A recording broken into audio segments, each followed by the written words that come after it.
he said. "You hear that song playing on the radio? Well, honey, that's where I am today.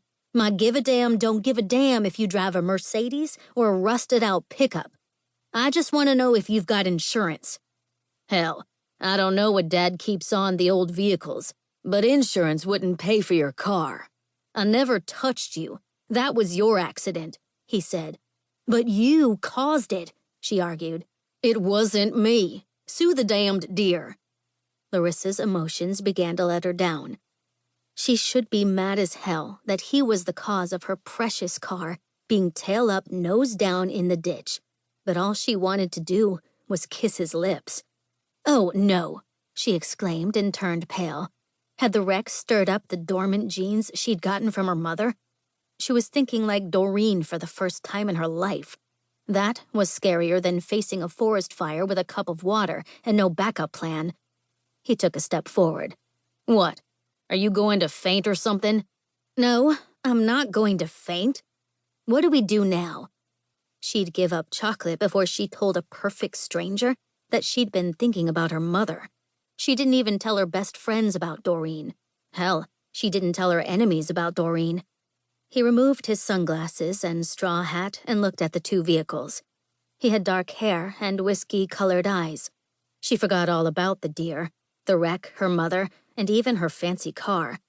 The late afternoon breeze carried his shaving lotion toward her. That did it. Stetson always made her think about satin sheets, candles, and vintage wine. He looked like the devil in disguise in that open shirt. Stetson made him smell like the devil. His voice was deep and southern and made her insides go all mushy. Lucifer had arrived in the flesh.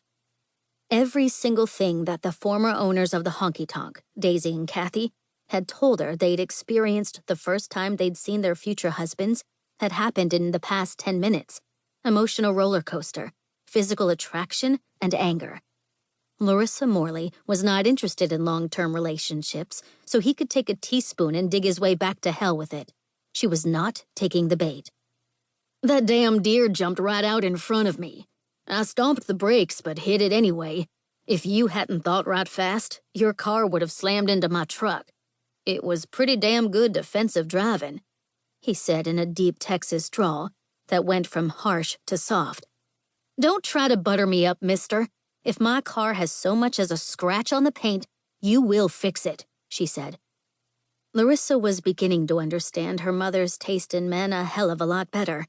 Doreen would have taken time to touch up her makeup and spray on a bit of perfume before she got out of the car. She would have waited for the cowboy to help her up to the top of the ditch and then swooned so he'd catch her. All Larissa could do was keep her mouth shut to keep from drooling. "I keep telling you that it's the deer's fault. Call the police, and we'll both tell them what happened. They'll declare it a no-fault accident. Hell, I didn't even see you in my rear view. I didn't know you were there until I got out of the truck," he said. "Oh, all right. I'll call Luther to come haul us out of the ditch. He can take you and that truck home. It isn't going anywhere but the body shop or the junk pile. Want him to take it to one of them rather than back to your place?" she asked. He shook his head slowly. "It'll have to go home.